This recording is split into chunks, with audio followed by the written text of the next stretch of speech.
I spent months creating the perfect craft room with my husband, but his sister had a key and would come over while I was working to move everything around. She damaged my pottery projects and brought her own supplies to store in my space.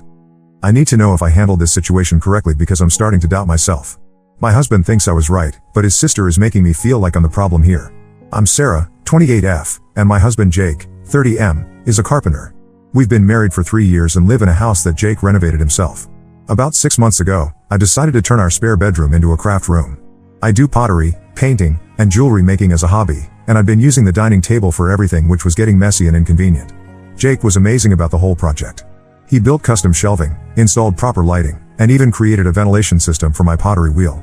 We spent weeks planning every detail together. I wanted everything organized in a specific way so I could find my supplies easily. Jake understood this completely and helped me set up storage systems that made sense for my workflow. The room was finished about 4 months ago, and it became my sanctuary. I work from home as a freelance graphic designer, so having a dedicated creative space where I could switch between digital and hands-on work was incredible. Everything had its place, and I could actually focus on my projects without constantly cleaning up or searching for materials. Here's where the problem starts. Jake's sister Lisa, 32F, has always been what I'd call pushy. She means well, I think, but she has opinions about everything and isn't shy about sharing them. When Jake and I first got together, she made several comments about how I dressed and what I ate. Jake would usually change the subject or make a joke to deflect, but he never directly told her to stop. Lisa lives about 20 minutes away with her husband and 2 kids. She works part-time at a doctor's office and has been doing crafts longer than I have. She started with scrapbooking when her kids were babies and has since moved into card making, cross-stitch, and some light woodworking. She's actually quite good at what she does. When she first saw my craft room, she seemed impressed. She walked around looking at everything and asked lots of questions about my setup. I was happy to show her around because I was proud of what Jake and I had accomplished. She particularly liked the pottery wheel and asked if I'd teach her someday. But then the visits started happening more frequently. Lisa would drop by when Jake was at work, claiming she was in the neighborhood or had some free time between errands. She has a key to our house because she watched our cat when we went on our honeymoon 2 years ago, and we never thought to ask for it back. At first, her visits seemed innocent enough. She'd come in, we'd chat for a bit, and she'd always end up in the craft room. She'd look through my supplies and ask about different techniques. I didn't mind sharing knowledge, and it was nice to have someone to talk crafts with. But then she started bringing things. The first time, she brought a small basket she thought would look nice on one of my shelves. It didn't match my organizational system at all, but I thanked her and put it somewhere out of the way. Then she brought a lamp that she said would give me better light for detail work. The problem was, Jake had already installed perfect lighting, and this lamp just cluttered up my workspace. I started to notice that during her visits, she would move things around. She'd reorganize my paintbrushes or rearrange my jewelry making supplies. When I'd find things in different places later, she'd say she was just trying to help me be more efficient or that she'd noticed I was having trouble finding things. This wasn't true. My system worked perfectly for me, and I knew exactly where everything was. Having my supplies moved around was actually making me less productive because I'd waste time looking for things that weren't where I'd left them. About 2 months ago, Lisa started bringing her own projects to work on in my craft room. She'd arrive with a bag full of scrapbooking supplies and spread them out on my work table. The first few times, I didn't say anything because I didn't want to seem unwelcoming. But it became a regular thing. She'd work on her projects while I worked on mine, and she'd talk constantly. I couldn't concentrate, and I found myself avoiding my own craft room when I knew she might show up. The situation got worse when she started leaving her supplies in my room. She'd finish working on something, pack up most of her materials, but leave behind items she said I might find useful. My carefully organized space started to fill up with her leftover papers, stickers, and tools that didn't belong to my crafts at all. Last month, she did something that really bothered me. I had been working on a series of ceramic bowls for a local gallery that was considering featuring my work. I had them arranged on a specific shelf to dry properly, with careful spacing between each piece. When I came into the room after one of her visits, she had moved all my bowls to make room for a display of her finished scrapbook pages. She'd pushed my bowls together, and 2 of them had been damaged where they touched while the clay was still soft. When I called her about it, she apologized but said she thought they were finished pieces and that she was just trying to showcase both our work. She offered to help me fix the damaged bowls, which missed the point entirely. I had to start those pieces over, and I lost a week of work. I talked to Jake about the situation that night. He listened to everything and said he'd talked to his sister about respecting my space. But when I asked him what he'd said to her afterward, he just mentioned that he told her to be more careful with my projects. He hadn't addressed the bigger issue of her taking over my craft room. 2 weeks ago, everything came to a head. I was having a particularly stressful day with work deadlines, and I went to my craft room to unwind with some pottery. When I opened the door, Lisa was there rearranging my entire paint station. She'd taken down all my color-organized tubes and was sorting them by brand instead. There were paint tubes everywhere, and she'd also brought in a new storage cart that didn't fit with my setup at all. She looked up when I came in and said she'd noticed my paint organization wasn't very logical and thought she'd fix it for me as a surprise. She said the new cart would give me much more storage space and that I'd thank her once I saw how much better the new system worked. I stood there for a moment, watching her handle my expensive art supplies, and something inside me snapped. I told her to stop what she was doing and leave my craft room immediately. She looked shocked and said she was just trying to help. I repeated that I wanted her to leave, and she started gathering her things with a hurt expression on her face. Before she left, she said that I was being ungrateful and that she'd spent her own time and money trying to make my space better. She said I clearly didn't appreciate having someone who cared enough to help me improve my organization and that maybe she'd been wrong about me being a real crafter. After she left, I called Jake at work and told him what had happened. He sighed and said he'd handle it. When he got home that evening, he said he'd talked to Lisa and that she was upset but understood she'd overstepped. He said she probably wouldn't be coming by as much anymore. But I haven't heard from Lisa at all since then, and Jake mentioned that she'd been complaining to their parents about how I treated her. Apparently, she's been telling people that I kicked her out for trying to help and that I'm not the supportive sister-in-law she thought I was. Now I'm second-guessing myself. Maybe I was too harsh. Maybe I should have been more direct about my boundaries earlier instead of letting things build up. Jake says I had every right to protect my space and that his sister needed to learn respect, but I can see that this situation is causing tension in his family. The craft room is finally back to the way I had it organized, and I can work peacefully again. But I keep wondering if there was a better way to handle this situation. Lisa clearly thought she was being helpful, even if her methods were completely wrong for me. I changed the locks on our house last week, which felt a bit extreme, but I needed to know that my space would stay the way I arranged it. Jake supported this decision and said it was probably something we should have done earlier anyway. So was I wrong to kick Lisa out of my craft room? Should I have found a gentler way to establish boundaries, or was being direct the only way to get through to her? Update 1: I wanted to update everyone on what happened after my original post about Lisa taking over my craft room. Thank you to everyone who commented and reassured me that I wasn't being unreasonable. Your responses helped me realize that I've been way too patient with the situation. After I posted, things were quiet for about a week. Lisa didn't come by, and Jake said she hadn't mentioned anything to him about the craft room incident. I started to think maybe the problem had resolved itself and that she'd finally understood the boundaries. Then Jake's mom called me. She said she wanted to have lunch and catch up, which was unusual because we don't typically hang out one-on-one. But I figured it might be nice to spend some time with her, so I agreed to meet her at a restaurant near her house. The lunch started normally enough. We talked about work, the weather, and some family news. But then she brought up Lisa. She said that Lisa had been really hurt by what happened in my craft room and that she felt I'd been unfair to her. According to Jake's mom, Lisa had only been trying to bond with me and share her crafting experience. Jake's mom asked if I'd consider apologizing to Lisa and maybe inviting her over to work on a project together. She said that Lisa had been looking forward to our crafting sessions and felt rejected when I asked her to leave. She also mentioned that Lisa had put a lot of thought into the organizational changes she'd suggested for my room. I tried to explain my side of the situation. I told her about how Lisa had been moving my things around without asking, how she'd damaged my pottery, and how she'd taken over my workspace without considering that I had my own system that worked for me. But Jake's mom seemed to think these were minor issues that could have been solved with better communication. She said that Lisa was a very experienced crafter and that I should have been more open to her suggestions. She pointed out that Lisa had been doing crafts for years before I started and that her organizational ideas came from genuine experience. She also said that families should support each other's hobbies and that Lisa had been excited to have someone to share her passion with. The conversation made me uncomfortable, but I tried to stay polite. I said I'd think about what she'd said, but I also explained that my craft room was important to me as a personal space where I could work without interruption. Jake's mom seemed to understand this, and we moved on to other topics. But when I got home and told Jake about the lunch, he looked concerned.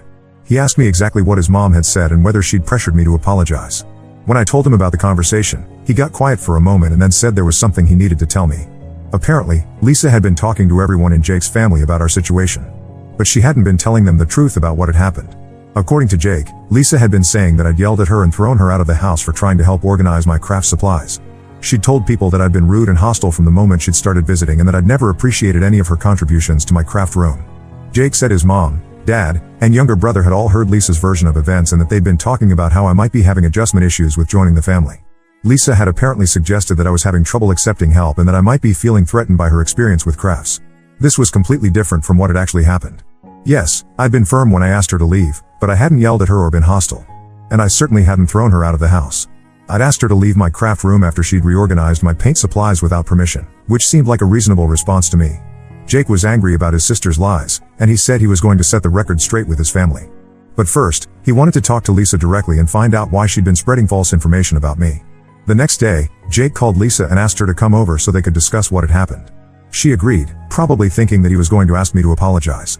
When she arrived, Jake sat her down in the living room and told her he knew she'd been misrepresenting the craft room incident to their family. Lisa immediately became defensive. She said she hadn't lied about anything and that she'd only told people how I'd made her feel. She claimed that even though I hadn't technically yelled, my tone had been harsh and unwelcoming. She said the way I'd asked her to leave had made her feel like she wasn't wanted in our house at all. Jake asked her to explain why she'd been reorganizing my craft room without asking permission. Lisa said she'd thought I'd appreciate the help and that she'd noticed my organization system wasn't very efficient. She said she'd been trying to share her knowledge and experience to help me become a better crafter. This is where things got interesting. Jake asked Lisa to be more specific about what she'd been trying to improve in my craft room. As she started describing her changes, it became clear that she'd been trying to set up my space to work better for her own projects, not mine. The paint organization she'd changed was actually better suited for scrapbooking, where you might need to access many different colors quickly, rather than pottery and painting, where I typically work with a more limited palette per project. The storage cart she'd brought was designed for paper crafts, not for the heavier ceramics and paints I use. Jake pointed out these discrepancies to Lisa, and she admitted that she'd been hoping we could work on more projects together in the future. She said she'd thought that if my craft room was set up in a way that accommodated both our crafting styles, we could spend more time bonding over shared projects. But then Jake asked her why she hadn't discussed any of this with me first. Why hadn't she asked if I wanted to collaborate on projects or if I'd be interested in modifying my workspace? Lisa got quiet and finally admitted that she'd been worried I'd say no. She said she'd been excited to have another crafter in the family, but she'd gotten the impression that I preferred to work alone. She thought that if she could just show me how much better things could be with her organizational system and project ideas, I'd naturally want to work with her more often. Jake told Lisa that what she'd done was manipulate the situation instead of communicating honestly. He said that by changing my space without permission and then lying to their family about my reaction, she damaged any chance of us developing a genuine friendship around crafting. Lisa started to cry and said she'd never meant for things to get so complicated. She said she just wanted to be included and that she'd felt left out when Jake and I had worked together on setting up the craft room. She'd been hoping that by contributing to the space, she'd become part of our creative partnership. I actually felt bad for her when Jake told me about this conversation. It was clear that Lisa had been feeling excluded and had handled her feelings in completely the wrong way. But I also realized that her behavior had been more calculated than I'd originally thought. She hadn't just been trying to help, she'd been trying to establish a permanent presence in my craft room. Jake told Lisa that she needed to apologize to me for lying to their family and for reorganizing my space without permission. He also said that if she wanted to work on crafts together in the future, she needed to ask me directly instead of trying to manipulate the situation. Lisa agreed to apologize, but she asked if she could do it in writing because she was embarrassed about how things had turned out. Jake said that was fine, but that she also needed to correct the false information she'd given to their parents and brother. 2 days later, I received a long text message from Lisa. She apologized for moving my craft supplies around and for not asking permission before making changes to my room. She also admitted that she'd been unfair in how she described our conflict to Jake's family and said she'd talked to them about what had really happened. But the apology felt incomplete to me. She focused on how sorry she was that I'd been upset, rather than acknowledging that her actions had been wrong regardless of my reaction. She also suggested that maybe we could start fresh and work on a small project together to rebuild our relationship. I showed the text to Jake, and he agreed that it wasn't really taking full responsibility. He said he'd talk to Lisa again if I wanted him to, but I decided to let it go for now. I was more interested in seeing whether she'd actually correct the false information she'd spread to his family. That's where things stand now. I haven't heard from Jake's parents or brother since my lunch with his mom, so I don't know if Lisa has talked to them yet. Jake says his family relationships feel a bit tense right now, but he's confident that things will settle down once everyone knows the truth. I'm still using my craft room peacefully, and I'm glad I stood up for my boundaries. But I'm also sad that the situation got so complicated when it could have been resolved with honest communication from the beginning. Update 2: Another update on the Lisa craft room situation.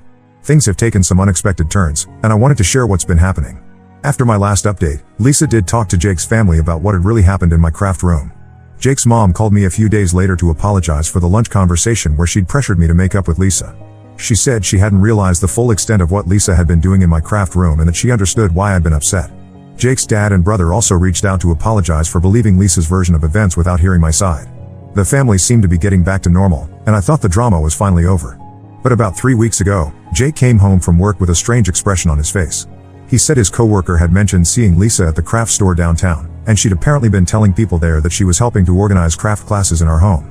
According to the coworker, Lisa had been asking about bulk supplies for group projects and had mentioned something about converting our spare bedroom into a community craft space. This was completely untrue. We'd never discussed having craft classes in our house, and Lisa definitely wasn't involved in organizing anything like that. Jake and I were both confused about why she'd be spreading this information, so he decided to call her and ask what was going on. When Jake called Lisa, she acted like she didn't know what he was talking about at first. But when he pressed her about the craft store conversation, she admitted that she'd been thinking about some ideas for bringing crafters together in the community. She said she'd mentioned our house as a possible location because we had such a nice setup, but she claimed she hadn't committed to anything definite. Jake told her that she couldn't use our house for craft classes without discussing it with us first, and he asked her to stop telling people that she was organizing anything in our home. Lisa agreed, but she seemed disappointed that we weren't interested in her community craft idea. I thought that would be the end of it, but then something weird happened. Last week, I was working in my craft room when I heard a car pull into our driveway.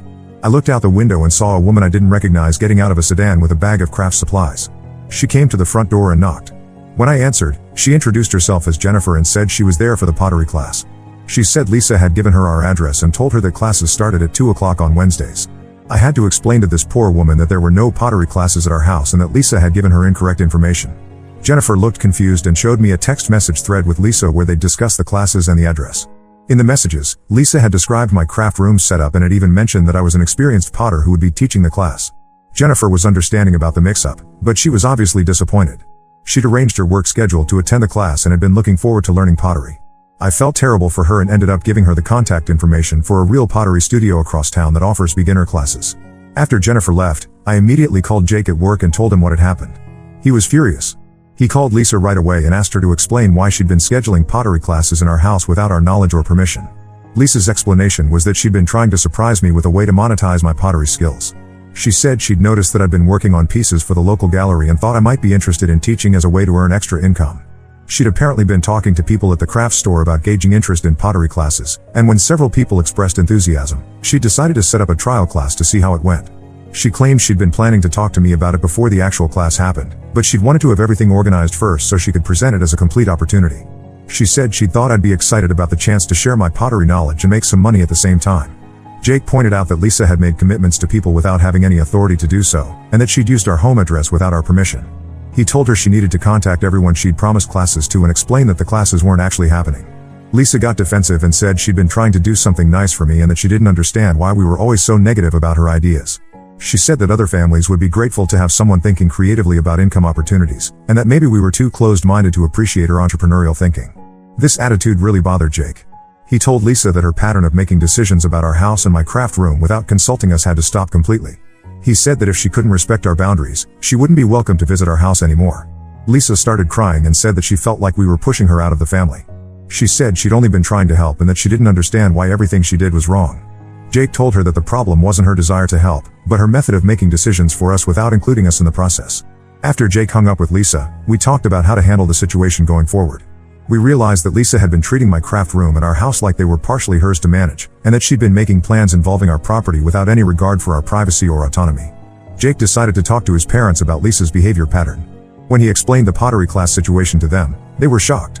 Jake's mom said she'd had no idea that Lisa had been making these kinds of commitments involving our house, and she agreed that Lisa's behavior was inappropriate. Jake's dad suggested that the family have a group conversation with Lisa about boundaries and respect. He said that Lisa might not realize how her actions were affecting us, and that a family discussion might help her understand the impact of her behavior. But Jake wasn't sure that Lisa would be receptive to a group conversation.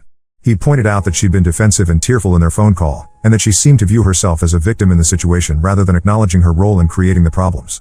We decided to wait and see if Lisa would follow through on contacting the people she'd promised pottery classes to. Jake told her she had until the end of the week to clean up the mess she'd created, or he'd start calling people himself to explain that the classes weren't authorized. It's been 4 days since the conversation, and we haven't heard anything from Lisa about whether she's contacted the people who were expecting pottery classes.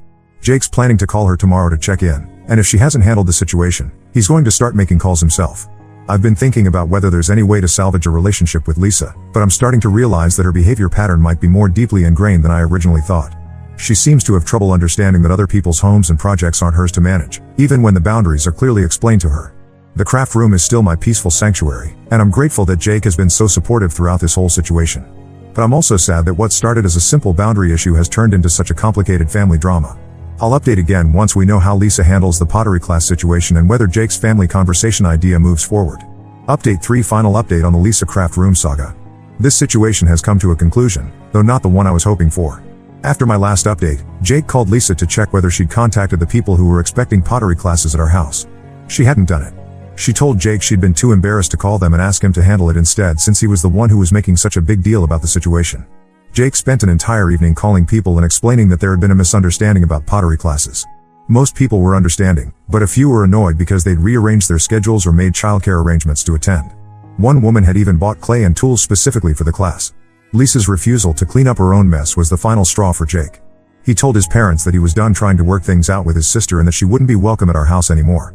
He said that her pattern of creating problems and then expecting other people to fix them was something he couldn't tolerate anymore. Jake's parents tried to convince him to give Lisa another chance. They said she was going through a difficult time and that her behavior might improve if she had more support from the family. But Jake pointed out that Lisa had been given multiple chances to respect our boundaries and had chosen to ignore them each time. About 2 weeks ago, Lisa showed up at our house unannounced. Jake was at work, and I was in my craft room working on a commission piece when I heard knocking at the front door. When I looked through the peephole, I saw Lisa standing there with several bags and what looked like craft supplies. I didn't answer the door.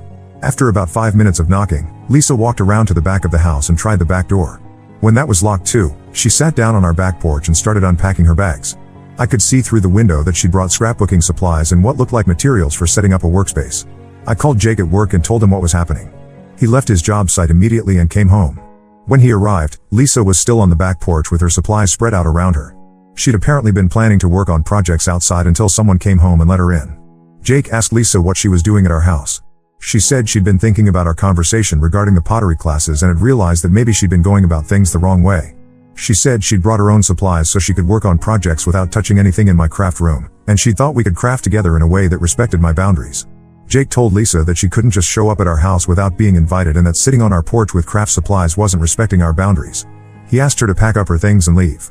Lisa started crying and said that she felt like Jake was choosing me over his own family. She said that before Jake got married, they'd been close, and that she'd never had problems with any of his previous girlfriends. She accused me of turning Jake against her and said that I was trying to isolate him from his family. This was completely unfair. Jake's relationship with his sister had changed because of her behavior, not because of any influence from me. I'd actually encouraged Jake to try to work things out with Lisa multiple times, even when her actions were affecting me directly. Jake told Lisa that her behavior was the problem, not me. He listed all the things she'd done: reorganizing my craft room without permission, lying to their family about what had happened, scheduling pottery classes in our house without asking, and now showing up uninvited with craft supplies. He said that each of these actions showed a pattern of not respecting other people's boundaries or property. Lisa packed up her supplies and left, but not before telling Jake that he'd regret choosing his wife over his sister. She said that marriages don't always last, but family is forever, and that someday he'd realize what he'd given up. After Lisa left, Jake called his parents and told them what had happened. His mom said she'd talked to Lisa about her behavior, but she also asked Jake to consider that Lisa might be struggling with mental health issues and that cutting her off completely might not be the best approach. Jake said he wasn't cutting Lisa off forever, but that he needed to see consistent changes in her behavior before he'd be comfortable having her at our house again. He said that Lisa could still be part of family gatherings at his parents' house, but that our home was off limits until she learned to respect boundaries. Jake's parents accepted this compromise, though they weren't happy about it. Jake's mom said she hoped we'd reconsider eventually, and Jake's dad said he understood why we needed space from Lisa but that he hoped the family could heal from this situation. It's been 2 weeks since Lisa's last visit, and we haven't heard from her since.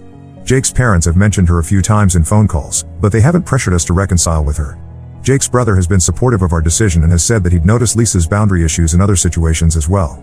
My craft room remains my peaceful workspace, and I'm finally able to use it without worrying about unwanted interruptions or reorganization. Jake installed a security system last week, partially because of the Lisa situation but also because we'd been meaning to upgrade our home security anyway. I do feel sad about how things turned out with Lisa. I think she genuinely wanted to connect with me through crafting, but her approach was so controlling and disrespectful that it destroyed any chance of building a real friendship. I wish she'd been able to understand that relationships can't be forced through manipulation and boundary violations. Jake has been amazing throughout this entire situation. He consistently supported me while also trying to maintain his family relationships, and he never made me feel like I was being unreasonable for wanting to protect my personal space. I know it wasn't easy for him to set firm boundaries with his sister, but he recognized that Lisa's behavior was affecting our marriage and our home. The craft room project that started all of this has been incredibly successful. I've sold several pieces through the local gallery, and I've been able to take on more commission work because I have a dedicated space where I can focus. Sometimes I think about how different things might have been if Lisa had simply asked to learn pottery or suggested we work on a project together instead of trying to take over my space. But that's not what happened, and I've learned that some people can't or won't respect boundaries no matter how clearly they're communicated. Lisa had multiple opportunities to change her approach, and she chose to escalate the situation instead of listening to our concerns. I hope Lisa eventually learns to respect other people's boundaries and property, both for her own sake and for her relationships with the rest of Jake's family. But that's not something I can control or fix. All I can do is protect my own space and peace of mind, which is exactly what I've done. The craft room is mine again, and that's how it's staying. Now let's move to the next story. Story 2. We decided to live independently after marriage, but my controlling mill spread lies about me stealing her son. So we canceled our big ceremony. I'm Zoe, 25F, and I've been engaged to my boyfriend Ryan, 27M, for about 6 months now. We've been together for 4 years and have lived together in our own apartment for the last 3 years. We're both really excited about our upcoming wedding, which is scheduled for next month. Ryan and I met during our college days. We were both part of the same study group for our economics class.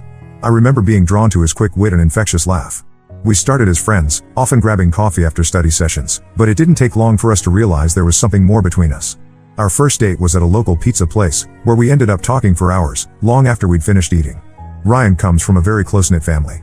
His parents, David, 53M, and Karen, 50F, own a successful local bakery that's been in the family for 3 generations. The bakery, Sweet Memories, is known throughout our town for its delicious pastries and warm, welcoming atmosphere. Ryan grew up helping out at the bakery, and some of his fondest childhood memories are of kneading dough with his dad or decorating cookies with his mom. They live in a large house that's been in their family for generations.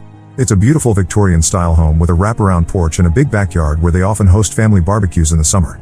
Ryan has 2 siblings, an older sister, Megan, 29F, who's married with a 2-year-old daughter, and a younger brother, Martin, 24M, who's still in college studying business with plans to eventually take over the family bakery.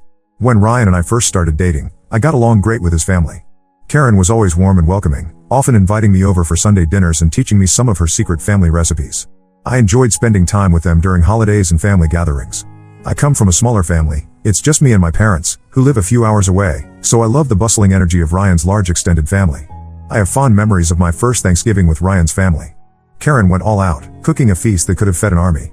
Everyone pitched in. Megan made her famous green bean casserole, Martin was in charge of mashing the potatoes, and Ryan and I were tasked with making the pumpkin pies. It was chaotic and loud, with cousins, aunts, and uncles all crammed into the house, but it was also filled with laughter and love. I remember thinking how lucky Ryan was to have grown up in such a warm, loving environment. However, things started to change when we announced our engagement. Ryan proposed on our 3-year anniversary. He took me back to the pizza place where we had our first date, but this time, he had arranged for the owner, a family friend, to spell out "Will you marry me?" in pepperoni on our pizza. It was cheesy, pun intended, but perfect for us. We were on cloud 9 and couldn't wait to share the news with our families. My parents were thrilled, immediately offering their congratulations and support. Ryan's family seemed happy too, at first. Karen hugged us both tightly, and David broke out a bottle of champagne to celebrate. But as the evening wore on, I started to notice some tension. Karen kept making comments about how excited she was to have me officially join the family, and how nice it would be to have us around all the time. It wasn't until a few days later that we realized what was going on. Ryan and I were having dinner with his parents when Karen casually mentioned that she was thinking of redecorating Ryan's old room for us. We were confused at first, but then it dawned on us, they were assuming we would move into their family home after getting married. This came as a complete shock to both of us. We had never discussed this with them and had always planned on continuing to live in our own place. When we told them about our plans to stay in our apartment, Karen especially seemed upset and disappointed. She couldn't understand why we wouldn't want to live with them, insisting that it made the most sense financially and for the sake of family closeness. At first, it was just subtle hints and comments about how nice it would be to have us living there.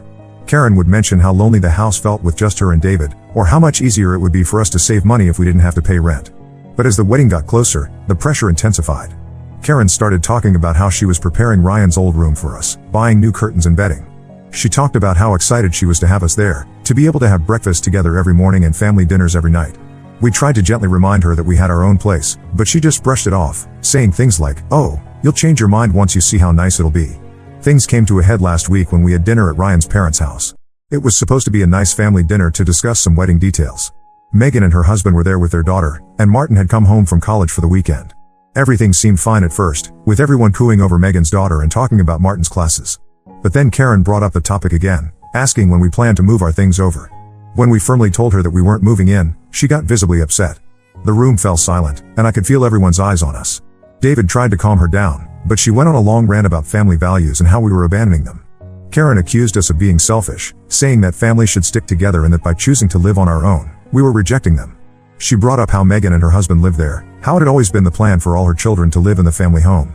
She even went as far as to say that if we really loved them, we wouldn't even think of living elsewhere. Ryan tried to explain that we loved them but valued our independence and privacy. He talked about how we had built a life together in our apartment, how we had our routines and our own space. He assured them that we would still visit often and be involved in family activities, but that we felt it was important for us to have our own home as we started our married life. Karen then turned to me and accused me of turning Ryan against his family. She said I was selfish for wanting to keep him away from them, that I clearly didn't understand the importance of family. I was shocked and hurt by her words, as I had always tried to be respectful and kind to them. I had never once suggested to Ryan that we shouldn't live with his family. It had always been a mutual decision. The dinner ended on a really sour note, with Karen refusing to speak to us for the rest of the evening. As we were leaving, David pulled Ryan aside and told him that he needed to think about his priorities and that they were very disappointed in us. Ryan was visibly shaken by this, and the drive home was silent, both of us lost in our thoughts. Since then, we've been getting daily calls and messages from various family members, all trying to convince us to change our minds. Megan, who lives at home with her husband and daughter, called to tell us how great it is to have family support and how we're making a mistake. She talked about how helpful it was to have her parents around to help with the baby, and how much money they were saving by not having to pay rent. Even Martin, who's away at college, sent us a long text about how we're breaking their mother's heart. He said that Karen had called him crying, saying that she felt like she was losing her son. Martin pleaded with us to reconsider, saying that he was planning to move back home after college and that it would be great if we were all there together. Ryan is really torn up about this. He loves his family and hates disappointing them, but he also wants to start our married life together in our own space. He's always been close to his family, especially his mom. Growing up, he and Karen had a special bond. She was always the one he went to for advice or comfort. To have her so upset with him now is really taking a toll on him. I'm feeling guilty and stressed, wondering if I'm the cause of this family rift. But at the same time, I don't think it's fair for them to expect us to give up our independence just because it's what they want. I keep thinking back to all the plans Ryan and I have made for our future, how we've talked about eventually buying our own house, maybe getting a dog. None of those plans involved living with his parents. We're getting married in just a few weeks, and this whole situation is casting a shadow over what should be a happy time. Ryan's parents are threatening not to attend the wedding if we don't agree to move in with them. They say that if we go through with this decision, it's a clear sign that we don't value family, and they won't support our marriage. We're both stressed and unsure of how to handle this without completely alienating his family. Ryan has tried talking to his dad one-on-one, hoping he might be more reasonable, but David just keeps saying that Karen is heartbroken and that as a husband, he has to stand by her. I don't want to be the reason Ryan loses his relationship with his family, but I also don't want to start our marriage by giving in to their demands. We're both firm in our decision to live on our own, but the constant guilt-tripping and emotional manipulation are taking a toll on us. Ryan's been having trouble sleeping, and I can tell he's stressed all the time. We've talked about possibly postponing the wedding to give everyone time to calm down, but we've already put down non-refundable deposits and sent out invitations. Plus, it feels wrong to put our lives on hold because of this disagreement. I'm not sure what to do at this point. Should we stand our ground and risk damaging our relationship with Ryan's family? Or should we give in to keep the peace, even if it means sacrificing our independence? Any advice would be greatly appreciated. Update 1. It's been about 2 weeks since my last post, and unfortunately, things have only gotten worse. Ryan and I decided to stand our ground and not give in to his family's demands to move in with them after the wedding. We thought that if we remained firm but respectful, they would eventually come around and accept our decision. We were wrong. Last weekend, we had a small engagement party planned with some close friends. We had invited Ryan's family, hoping it would be a chance to smooth things over. We spent days preparing for it, cleaning our apartment from top to bottom and cooking all of Ryan's family's favorite dishes. I even made Karen's famous apple pie, hoping it would be a peace offering of sorts. As the party time approached, we kept glancing at the door, hoping to see Ryan's family walk in. But as the hours ticked by, it became clear they weren't coming. None of them showed up. We later found out that Karen had organized a family dinner at the same time as our party, effectively forcing Ryan's siblings and extended family to choose sides. This really hurt Ryan. He had been trying to reach out to his parents and siblings all week, leaving voicemails and sending texts, but they either ignored him or sent short, cold responses. Seeing that they would go so far as to boycott our engagement party and turn the rest of the family against us was a huge blow. I remember the moment Ryan realized they weren't coming. He had been standing by the window, constantly checking the street. When our last guest arrived and there was still no sign of his family, I saw the hope drain from his face. He put on a brave face for our friends, but I could see how much he was hurting. The day after the party, Ryan's aunt, Karen's sister, called him. She told him that Karen had been telling everyone that I was manipulating Ryan, turning him against his family, and that I had explicitly forbidden him from having any contact with them. According to Karen, I was jealous of Ryan's close relationship with his family and was trying to isolate him from them. Of course, none of this was true. Ryan and I had always made decisions together, and I had always encouraged his relationship with his family. It was clear that Karen was trying to paint me as the villain in this situation, probably hoping that if everyone turned against me, Ryan would leave me and come back to the family fold. Ryan was furious when he heard this. I had never seen him so angry. He immediately called his parents' house, determined to set the record straight. Karen answered, and for the first time since this all began, Ryan lost his cool. He confronted her about the lies she was spreading and demanded to know why she was trying to turn the family against us. Karen burst into tears, accusing Ryan of choosing me over his real family and saying that he was breaking her heart. She brought up all the sacrifices she had made for him over the years, how she had always put her children first, how she had worked long hours at the bakery to provide for them, how she had always been there for him. She said that by refusing to live with them, Ryan was throwing all of that back in her face. David got on the phone and told Ryan that if he didn't come to his senses and agree to move in after the wedding, they would cut him off completely, emotionally and financially. Even though Ryan is financially independent, his parents had offered to pay for a significant portion of our wedding. Now, they were threatening to withdraw that support just 3 weeks before the ceremony. This threat hit us hard. We had planned our wedding counting on that financial support.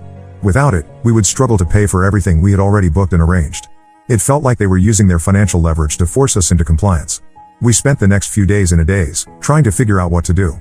We looked at our budget and realized that without his parents' contribution, we would have to either postpone the wedding or significantly scale it back.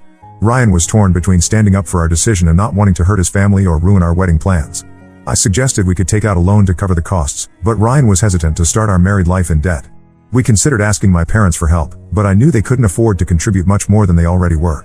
We even briefly discussed giving in to Karen's demands, but we both knew that would be a disaster in the long run. After a lot of discussion and tears, we made a decision. We decided to cancel the big wedding we had planned and instead have a small, intimate ceremony with just our closest friends. It's not what we had originally envisioned, but we realized that starting our marriage on our own terms was more important than a lavish ceremony. Making those cancellation calls was heartbreaking. We had to let go of the beautiful venue we had booked, cancel the caterer, and tell the band they were no longer needed. Each call felt like we were chipping away at the dream wedding we had planned. But at the same time, there was a sense of relief. We were taking control of our situation, refusing to let Ryan's family's manipulation dictate our choices. We sent out messages to our guests explaining the change of plans. We were vague about the reasons, not wanting to air the family drama, but many of our friends figured out what was going on and have been incredibly supportive. Several of them offered to help with the new, smaller ceremony. One friend offered to officiate, another said she'd handle the flowers, and another offered to bake our cake. Ryan tried one last time to reach out to his family, sending them a heartfelt email explaining our decision and expressing his hope that they would still be a part of our lives. He poured his heart out in that email, telling them how much he loved them and how he hoped they could find a way to accept our decision.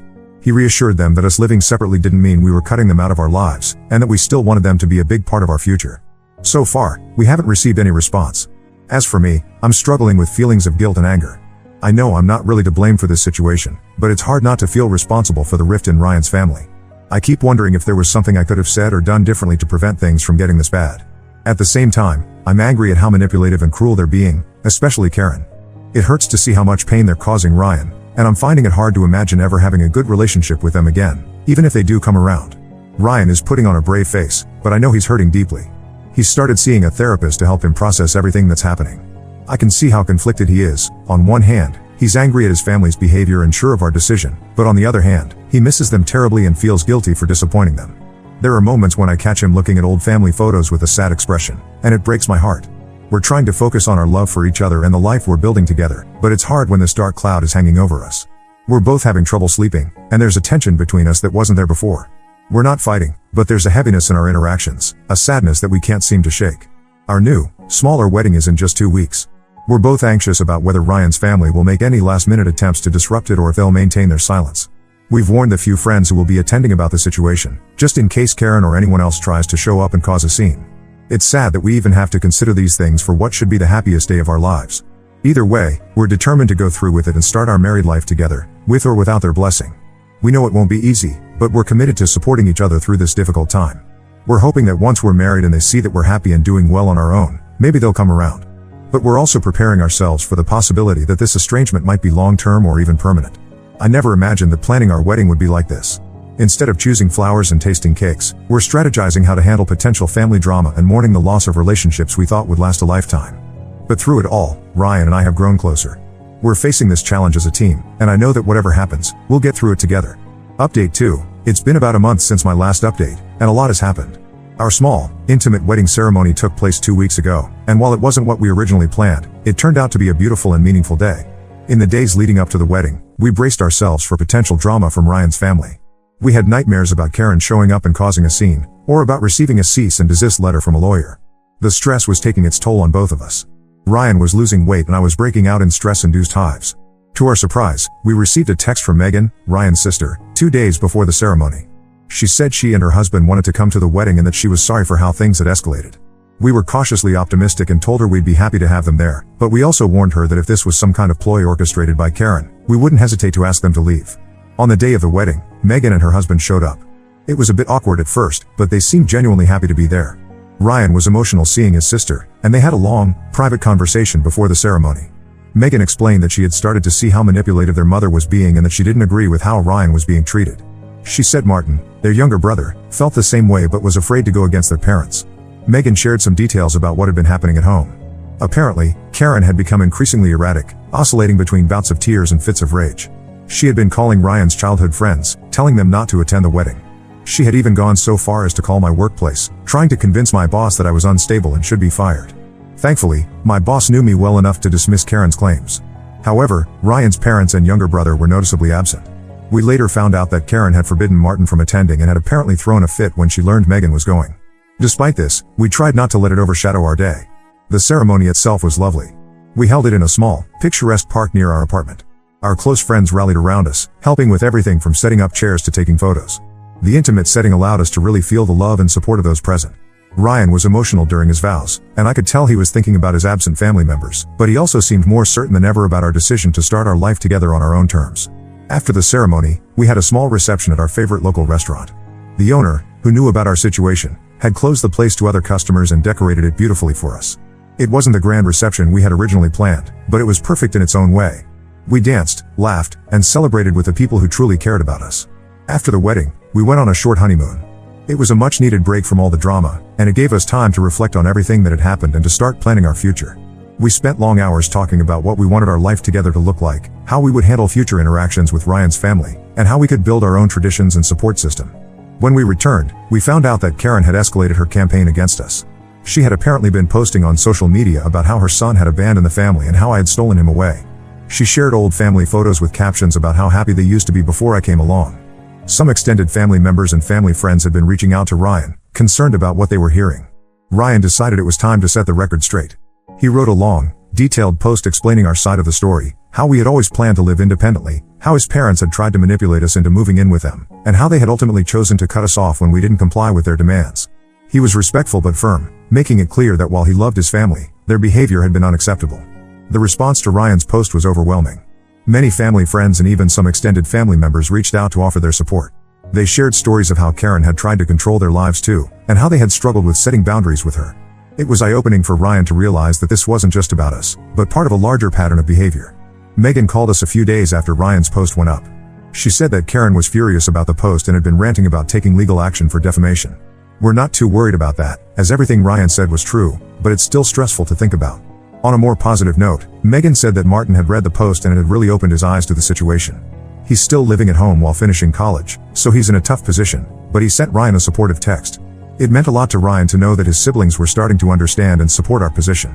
As for David, Ryan's dad, we haven't heard anything directly from him. Megan told us that he's been very quiet about the whole situation and she thinks he might be starting to see how unreasonable Karen is being, but he hasn't taken any action to reach out or mend things with us. Ryan is doing better emotionally. He's sad about the situation with his parents, especially his mom, but he's also angry about how they behaved and more certain than ever that we made the right decision. He's continued seeing his therapist, which has been really helpful for him in processing all of these complex emotions.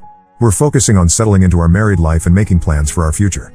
We've talked about possibly moving to a new city for a fresh start, away from all this drama. Nothing's decided yet, but it's something we're seriously considering. The idea of building a life somewhere new, where we're not constantly worried about running into Ryan's parents or dealing with the fallout from this situation, is appealing. For now, we're taking things one day at a time. We're grateful for the support we've received from friends and some family members, and we're committed to building a life together based on mutual respect and independence. It's not the start to married life we imagined, but we're facing it together, and that's what matters most. Update 3. It's been about 2 months since my last update, and I wanted to share some significant developments in our situation. Shortly after my last post, we received an unexpected visit from David, Ryan's father. He came to our apartment one evening, looking tired and apologetic. He said he had finally stood up to Karen and told her that her behavior was unacceptable. Apparently, this led to a huge argument between them, and David had been staying with a friend for the past week.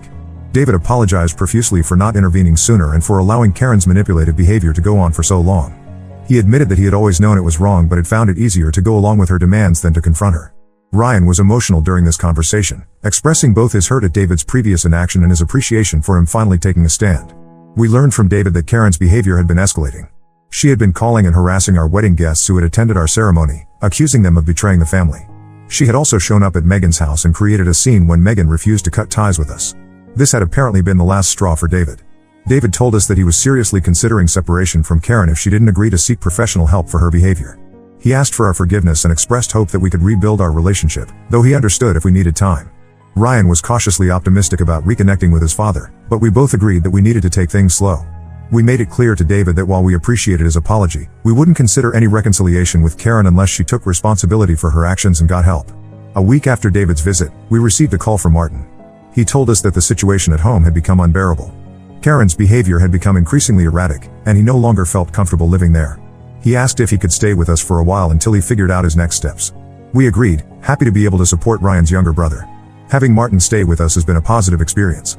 He's opened up about the toxic environment at home and how Karen's controlling behavior had affected him throughout his life. It's been healing for Ryan to connect with his brother and to know that he's not alone in his experiences. As for Karen, we haven't had any direct contact with her. We've heard through Megan that she's still angry and blaming everyone else for the situation.